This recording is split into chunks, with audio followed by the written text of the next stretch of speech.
Tragedi 19 November di Memali yang kami paparkan ini adalah berdasarkan daripada maklumat yang dirakam oleh Signal Division pasukan PDRM yang mengikuti perjalanan tragedi baling itu.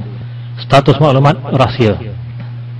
Tarikh 18 November 1985, jam 7.35 malam.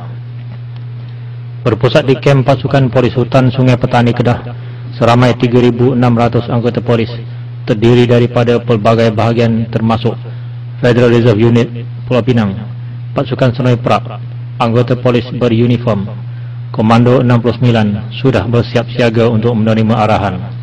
Kumpulan ini diletakkan di bawah arahan seorang pegawai tinggi ibu pejabat di Bukit Aman dan dibantu oleh beberapa pegawai daripada Bukit Aman, pegawai polis Kedah, Perlis dan Pulau Pinang. Jam 7.45 malam, pegawai tinggi yang memerintah daripada Bukit Aman telah mengeluarkan arahan bahawa kumpulan yang bersiap siaga itu akan menyerang hendak satu kem komunis dalam daerah Baling yang berdekatan dengan sempadan Thailand. Jam 8.05 malam, berlaku satu keributan di bilik operasi Sungai Petani di antara pegawai berkuasa pasukan polis hutan Sungai Petani dengan pegawai tinggi daripada Bukit Aman. Kekalutan ini berasaskan arahan palsu yang telah dikeluarkan. Arahan menyerang dan membunuh penghuni kem komunis itu sebenarnya disasarkan ke arah Ustaz Ibrahim Mahmud, pengikut-pengikutnya dan sesiapa juga yang hadir di madrasah yang dibina oleh orang kampung di situ. Pegawai tinggi daripada Bukit Aman telah menghubungi penolong Pesuruhjaya Polis di Bukit Aman tetapi gagal. Kemudian dia berjaya menghubungi Musa Hitam yang ketika itu menjadi Menteri Hal Ehwal Dalam Negeri. Pegawai pemerintah pasukan polis hutan Sungai Petani telah diberikan laluan untuk bercakap dengan Musa Hitam. Beliau telah merayu kepada Musa Hitam dan membuat penjelasan betapa Ibrahim Mahmud adalah seorang ulama yang disegani dan telah banyak berjasa dalam usaha menaikkan taraf hidup masyarakat Memali.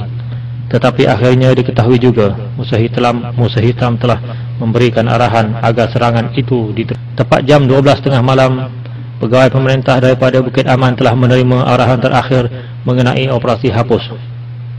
Ketika itu berlaku sedikit kekesalan di kalangan pasukan daripada Sungai Petani. Mereka mahukan operasi itu dilakukan dengan mengadakan sekatan dan kepungan untuk mendesak Ibrahim Mahmud menyerah diri. Sekali lagi Musa Hitam dihubungi. Pada kali itu, pegawai yang berkuasa diberitahu bahawa Musa Hitam tidak dapat dihubungi kerana beliau telah pergi ke sebuah hotel di Kuala Lumpur. Di waktu yang sama, Timbalan Menteri Hak Ehwal Dalam Negeri ketika itu, Razi Ahmad, sedang mengikuti perkembangan dan berada di Ibu Pejabat Polis Pulau Pinang. Beliau sedang mengikuti perkembangan operasi hapus itu.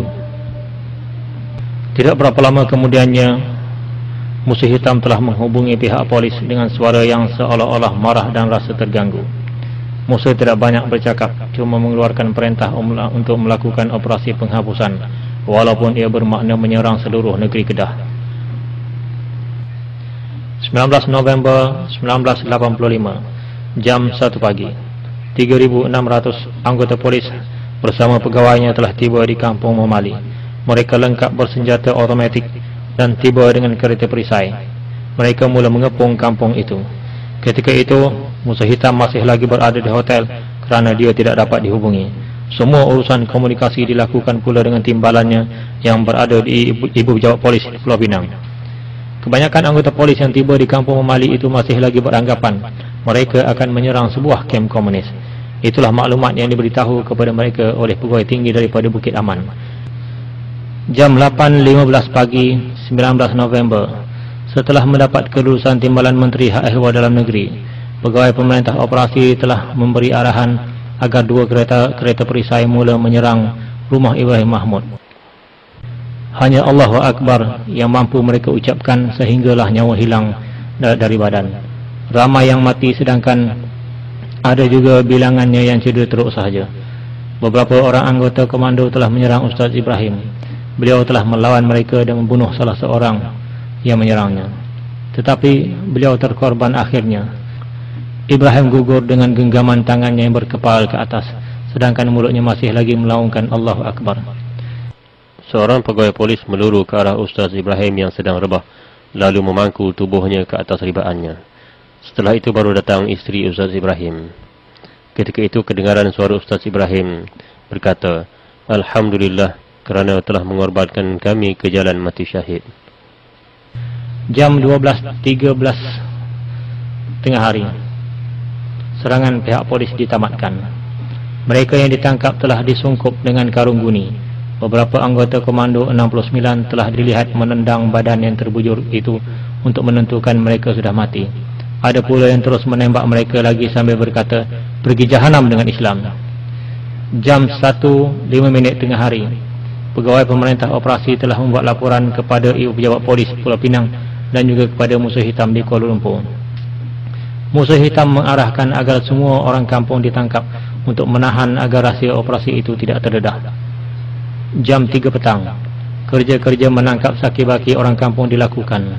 Mereka diterbangkan dengan 2 helikopter polis. Mereka yang cedera dan mati dihantar ke hospital di Sungai Petani dan Alostar. Kini memali sudah berlalu lebih 17 tahun. Ramai yang terlibat secara langsung telah meninggal dunia. Namun, masih ramai lagi yang masih hidup.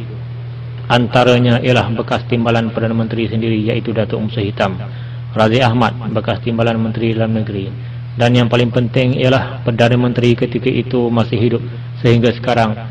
Beribu-ribu ringgit telah hangus dibelanjakan oleh pihak keluarga mangsa memali untuk membawa kes ini ke mahkamah untuk mendakwa pihak kerajaan Barisan Nasional.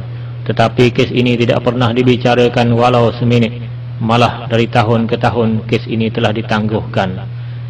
Wahai rakyat Malaysia yang berhati perut, percayalah, selagi Barisan Nasional memerintah, kes ini tidak akan dibicarakan di mana-mana mahkamah pun di negara ini. Pihak Barisan Nasional sendiri telah menghina keputusan mahkamah yang melarang isu mahkamah ini diperbualkan di luar mahkamah. Barisan Nasional telah menyalahgunakan media rasmi kerajaan RTM dengan menyiarkan video klip yang diubah suai untuk memburukkan PAS. Tindakan Barisan Nasional sangat menyakitkan hati ahli keluarga mangsa memali dan seluruh rakyat negara ini.